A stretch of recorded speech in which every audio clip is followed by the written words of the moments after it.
तो चलिए बच्चों आप लोगों की क्लास शुरू होती है और जैसा कि आप लोग जानते हैं कि जब एग्ज़ाम नज़दीक आ जाता है, जब कोई भी पेपर नज़दीक आ जाता है, तो कितनी टेंशन जो है बढ़ जाती है। वैसे आप लोगों की भी टेंशन बढ़ी होगी, आप लोग भी काफ़ी परेशान होंगे कि जब क्लास में टीचर लोग आप लोगों को समझाते हैं, पढ़ाते हैं, तो कभी-कभार ऐसा होता है कि आप लोगों को वो चीज़ें जल्दी से समझ में नहीं आती हैं। आपके ज़हन में नहीं आता है और जो चीज़ें लिखाई जाती हैं जो आपको डेफ़िनेशन किसी चीज़ की डेफ़िनेशन परिभाषा जब आपको बताई जाती है, तो उस परिभाषा को आप लोग याद करने की कोशिश करते हैं। बस उसी को याद करने की देखिए याद करना और समझना दोनों अलग-अलग चीज़ें हैं। अगर आपको कोई चीज़ समझ में आ जाती है, तो वो हमेशा के लिए आपके दिमाग में रहता है। देखिए, जो चीज़ अगर आप याद करते हैं, तो वो भूलने की भी दिक्कत होती है कि कभी भी आप उसको भूल भी सकते हैं। किसी चीज़ की परिभाषा अगर किताबों में भी लिखा रहता है, तो उसको आप याद करने का प्रयास करते हैं। अगर उसको आप समझ नहीं पाए हैं, केवल याद ही करते हैं, तो आपको दिक्कत हो सकती है। तो यहाँ पर हम आप लोगों को एक समझाने का प्रयास करेंगे कि किस तरीके से आप किसी चीज़ को समझ करके याद कर सकते हैं, ठीक है? तो चलिए आप लोगों को हम बताते हैं। मान लीजिए आपको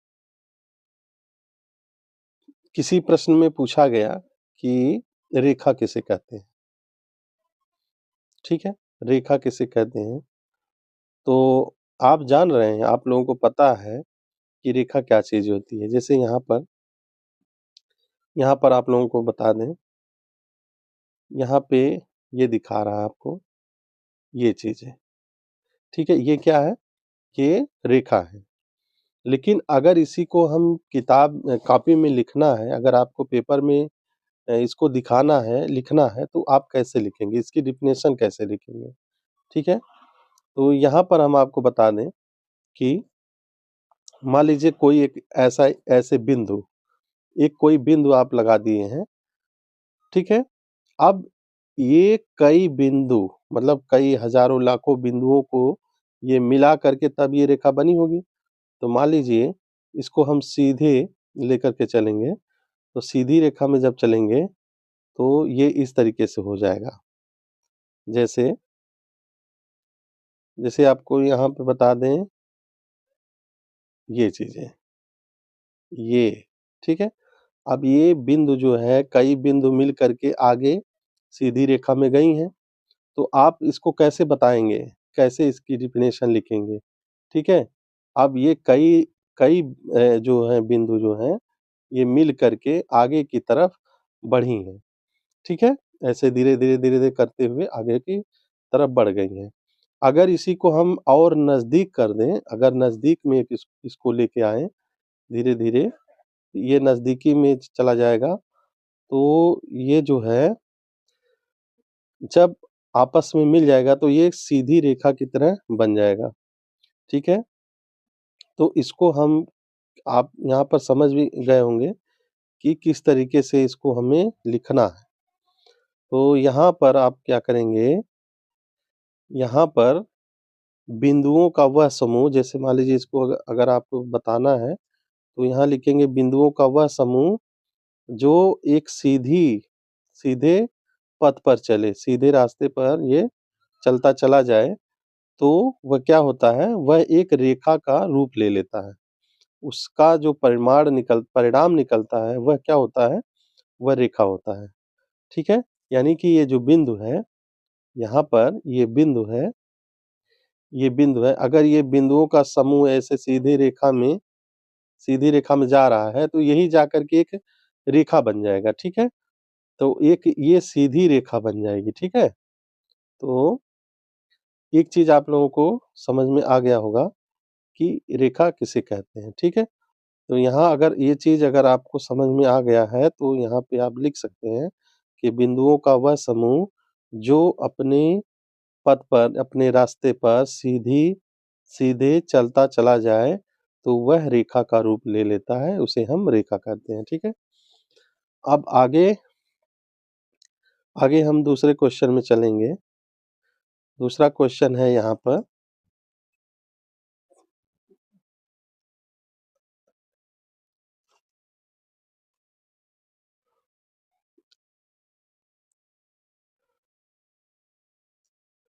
आगे यहाँ पे आपका जो है दूसरा क्वेश्चन उठाते हैं, ठीक है? दूसरे क्वेश्चन में क्या है कि जैसे मान लीजिए आपको ये पूछा जाए कि ट्रायंगल यानी त्रिभुज यहाँ पर ये हो गया त्रिभुज, ठीक है? त्रिभुज किसे कहते हैं? त्रिभुज किसे कहते हैं, ठीक है? अब यहाँ पर 3 भुजाएँ हैं, यहाँ से 1, 2, 3, ठीक है? यहाँ पर 3 भुजाएँ हैं, तो ये भुजाएँ जो हैं, इसको हम क्या करेंगे, ठीक है?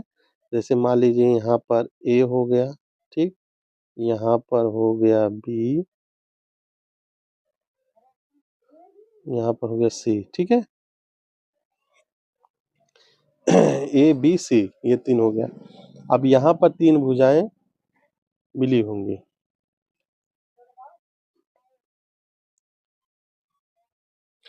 तो यहाँ पर आप लोगों को 3 भुजाएँ दिखाई दे रही हैं, ठीक है? अभी आपके क्वेश्चन में दिखाया गया होगा कि त्रिभुज किसे कहते हैं, ठीक? आपके प्रश्न में पूछा गया होगा त्रिभुज किसे कहते हैं? त्रिभुज, ठीक है? त्रिभुज यहाँ पर आप लिखेंगे त्रिभुज। त्रि मीन्स क्या होता है? 3 होता है। भुज मीन्स क्या होता है? भुजा, यानी 3 भुजा।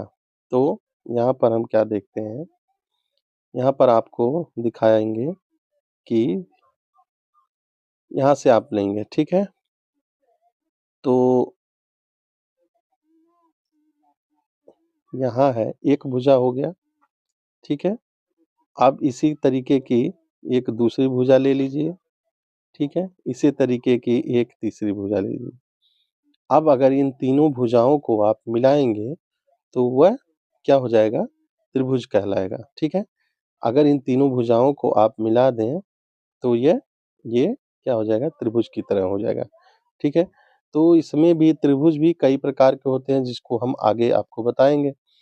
अगर किसी में एक भुजा बड़ी होती है, 2 भुजाएँ जो हैं, तीनों भुजाएँ असमान होती हैं, ठीक है?